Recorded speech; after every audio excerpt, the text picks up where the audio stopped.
샬롬, 우리 주 예수님의 이름으로 교우 여러분에게 문안드립니다. 오늘은 리마인드 웨슬리 35편 방황하는 생각들이라는 주제로 말씀을 나누겠습니다. 성경 본문은 고린도 후서 10장 5절에 있는 말씀입니다. 하나님 아는 것을 대적하여 높아진 것을 다 무너뜨리고 모든 생각을 사로잡아 그리스도에게 복종하게 하니. 생각하지 않는 사람은 없습니다. 사람들은 인류의 생존과 번영을 위한 아주 고차원적인 고민을 하기도 하지만 반대로 인류의 생존과 번영은 조금도 신경 쓰지 않는 그런 사람들도 있습니다. 그럼에도 이들도 생각하는 사람들입니다. 어쩌면 사람들은 태어난 순간부터 죽는 순간까지 생각을 하며 사는 존재라는 생각을 하게 되는데요. 이렇게 여러분에게 말씀을 나누는 것도 저의 머릿속에서 생각이라는 과정을 통해 나타나는 일련의 과정이라고 할 수 있는데요. 그래서 여러분도 저의 이야기를 생각하면서 듣고 또 듣고 난 후에도 말씀을 생각하실 것입니다. 물론 목사의 설교는 하나님의 말씀을 전하는 것이라는 특별한 지위를 고려할 수 있지만 그래도 목사의 설교를 듣는 사람들은 그 말씀에 대해서 생각하게 되는 것입니다. 이처럼 어떤 사람이라도 하게 되는 생각. 그런데 이 생각은 눈에 드러나지 않습니다. 그래서 이런 이야기를 드려서 죄송한데 말씀을 전하는 자라도 그 생각이 추악할 수 있고 또 반대로 말씀을 경청하는 자라도 마찬가지인 것입니다. 사람의 생각은 눈에 드러나지 않기 때문이죠.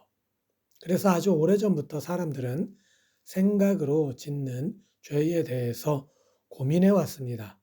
특별히 예수님께서도 음욕을 품고 여자를 보는 자마다 마음에 이미 간음하였느니라 라고 말씀하셨는데 마음의 생각이 이미 악하다면 죄 가운데 이미 있다는 것이죠. 그렇다면 웨슬리 목사님은 이 생각을 어떻게 바라보고 있을까? 오늘 우리들이 다룰 주제입니다. 지난주 우리는 성령의 역사하심으로 하나님 앞에서 죄인이라고 하는 것을 우리가 깨닫게 된다는 말씀을 나누었습니다. 그래서 성령의 첫 열매는 죄를 자각하는 것이라는 내용이었는데요. 우리가 예수님을 믿게 되었으면 이제 죄에 무감각해지는 것이 아니라 죄에 더욱 민감해져서 죄를 멀리하고 주님의 은혜와 사랑을 되새기게 된다는 그런 결론으로 말씀을 마무리했습니다.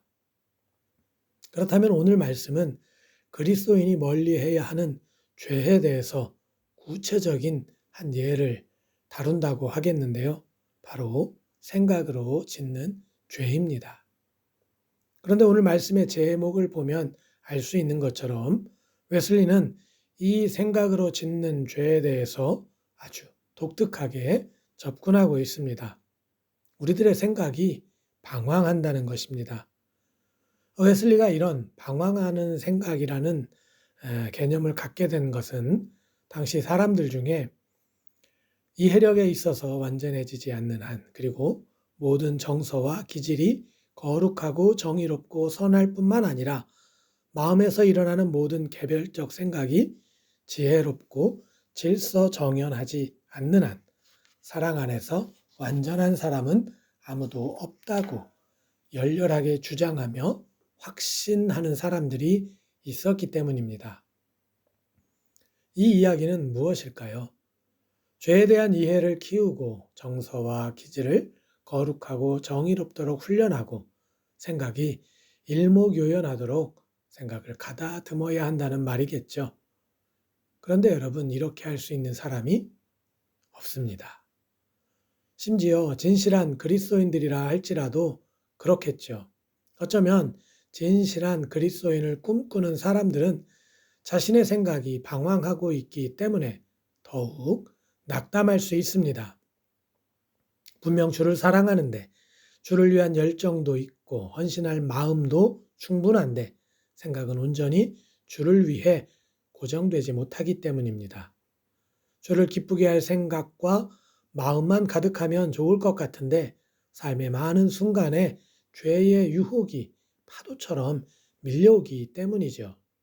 그래서 정말 우리의 생각은 주님께 온전히 고정되지 못하고 이리저리 방황하고 있음을 알게 되는 것입니다. 어떨 때는 주를 향한 생각과 마음으로 충만하기도 하다가 금방 찾아오는 죄의 유혹 앞에서 흔들리고 마음으로, 생각으로 죄를 짓기 때문입니다. 그래서 이런 연약함으로 고민하고 영혼에 상처받은 이들을 위한 설교가 바로 오늘 설교라 할 수 있습니다.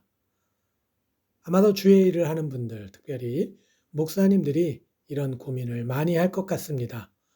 교우들을 가르치고 인도해야 할 막중한 책임이 있음에도 불구하고 자신이 하나님 앞에서 온전하지 못하다는 생각이 드는 것입니다.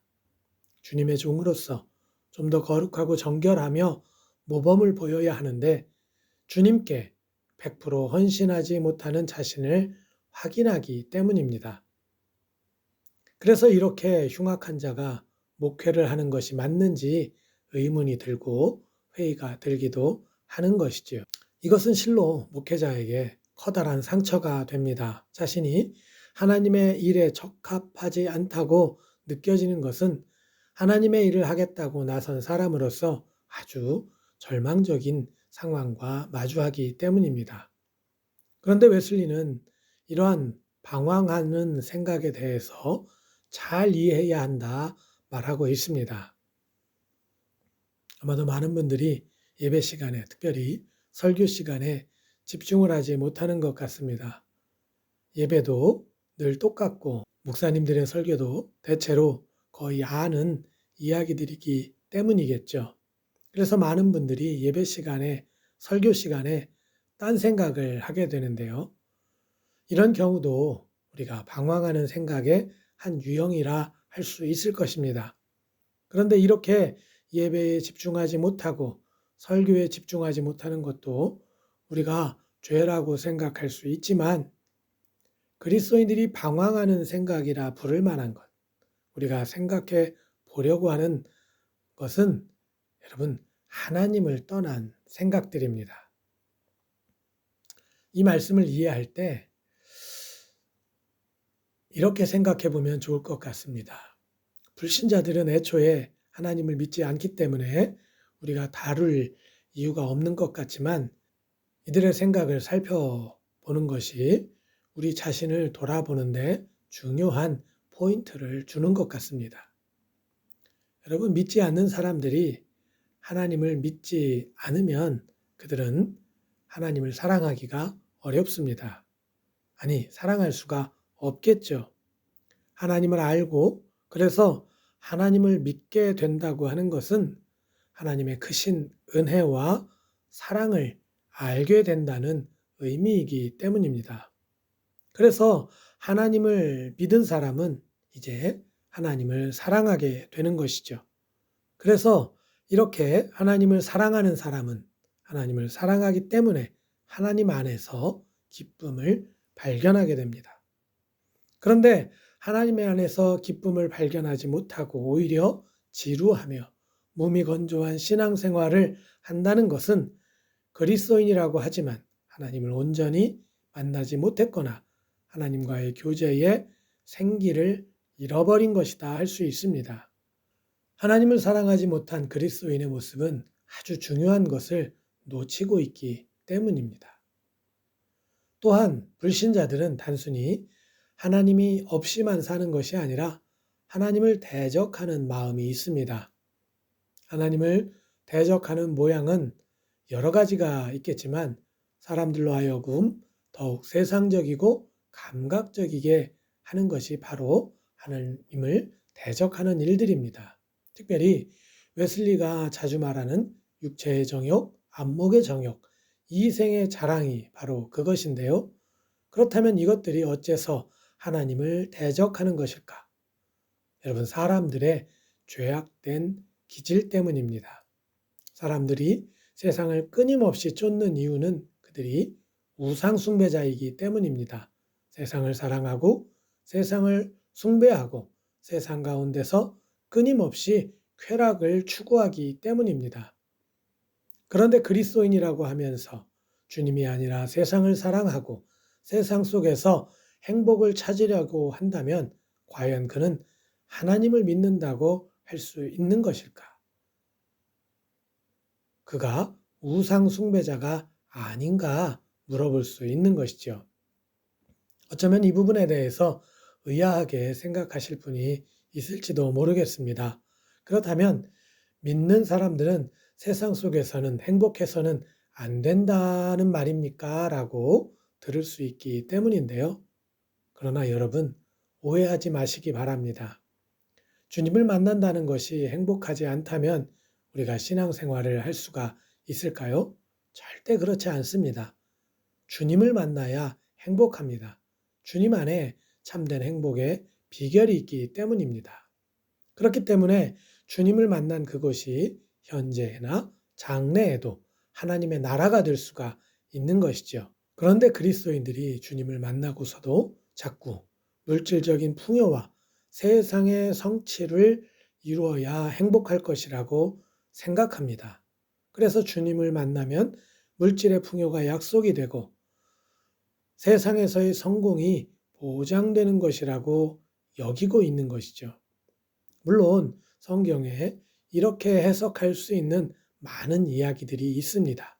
그러나 여러분, 주님을 만난다는 것이 진정 행복하다는 것은 어떤 설명이 아니라 우리가 경험을 통해서 아는 것입니다. 예수님이 말씀하신 탕자의 비유가 있습니다. 탕자는 아버지에게 졸라 미리 받은 유산을 탕진했기 때문에 정말 아버지를 뵐 면목이 없었습니다. 그러던 그가 견딜 수 없는 고통과 처참한 인생을 돌아보며 아버지께로 돌아와서 흘린 통회의 눈물은 자신의 잘못을 깨달았기 때문이겠죠. 하지만 우리가 또 생각할 수 있는 것은 그 눈물이 이제 아버지를 만남으로 흘리게 되는 안도의 눈물이고 평안의 눈물이며 행복의 눈물이라는 것입니다. 우리가 주님을 만나는 것이 사실 이와 같습니다. 세상에서 고군분투하는 삶 속에서 사람들은 누구나 불안하고 염려하며 고통스러워합니다. 물론 좋을 때도 있습니다. 일이 잘 풀릴 때도 있고 사람들 사이에서 두각을 나타낼 수도 있습니다. 그러나 아무리 포장해도 부귀와 명예, 성공을 포함한 세상에서의 삶은 번뇌의 연속입니다. 잘 되어도 잘 풀려도 항상 걱정이 뒤따른다는 것입니다.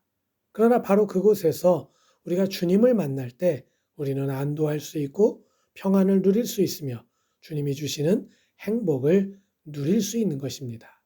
왜냐하면 우리가 만난 그분이 하나님이시기 때문입니다.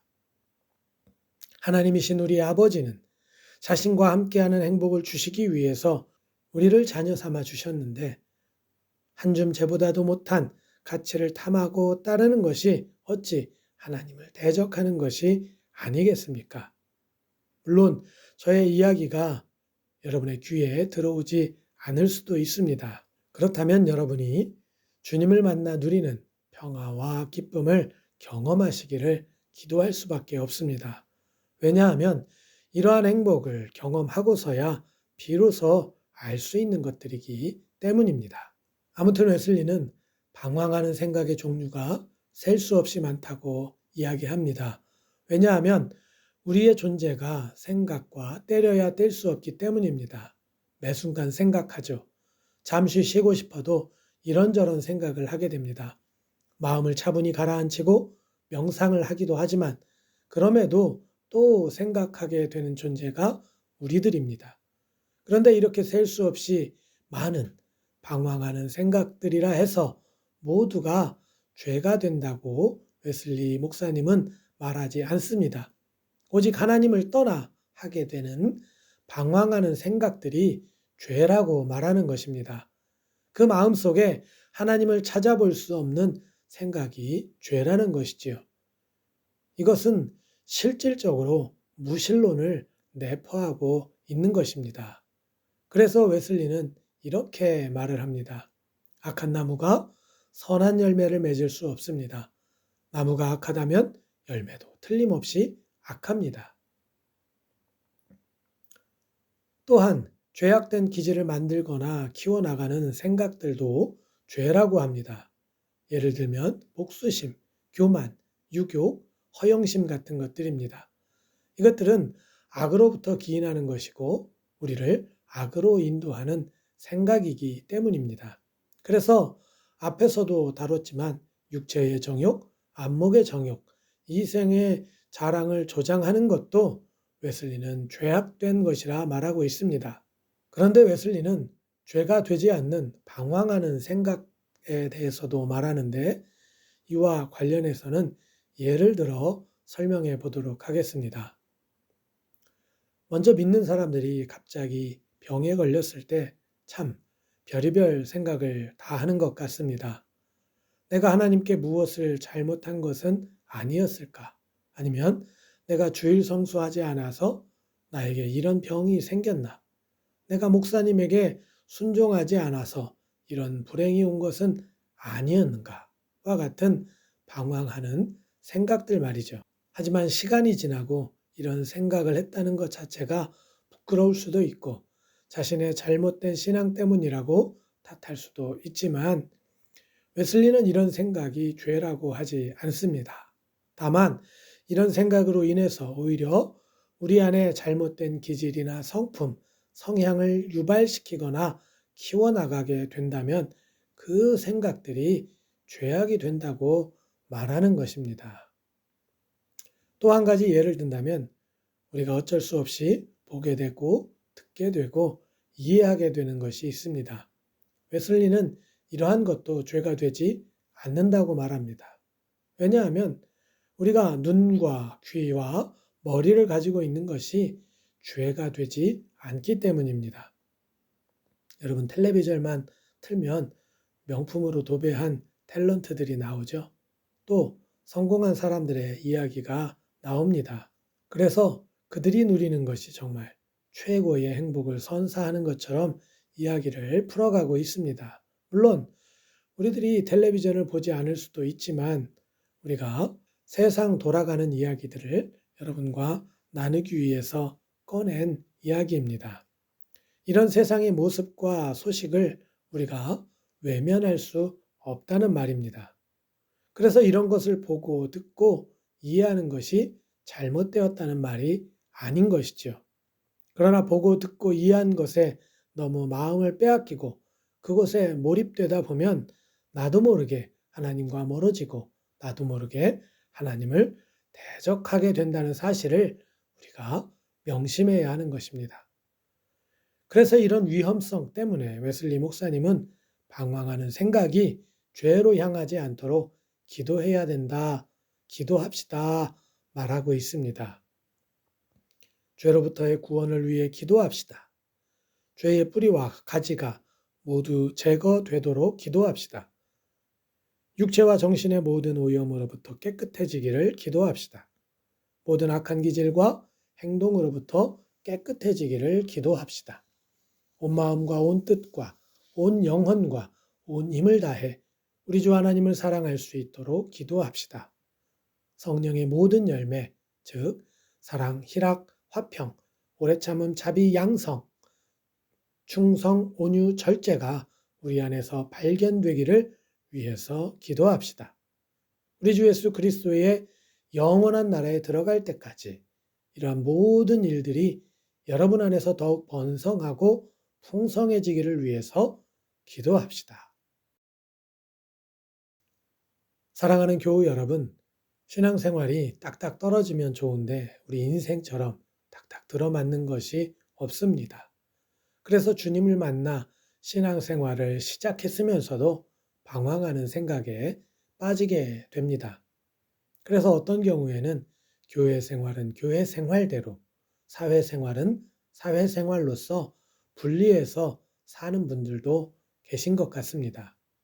그러나 하나님은, 우리의 주님은 하나님의 자녀된 자가 하나님의 자녀로서 이 세상을 살아가기를 바라십니다. 그러나 하나님의 자녀로 살아간다는 것이 간단하지가 않습니다.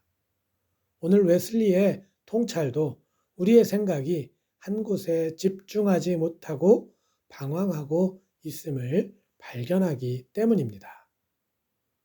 어쩌면 오늘 설교가 낯설고 불편하신 분들도 있을지 모르겠습니다.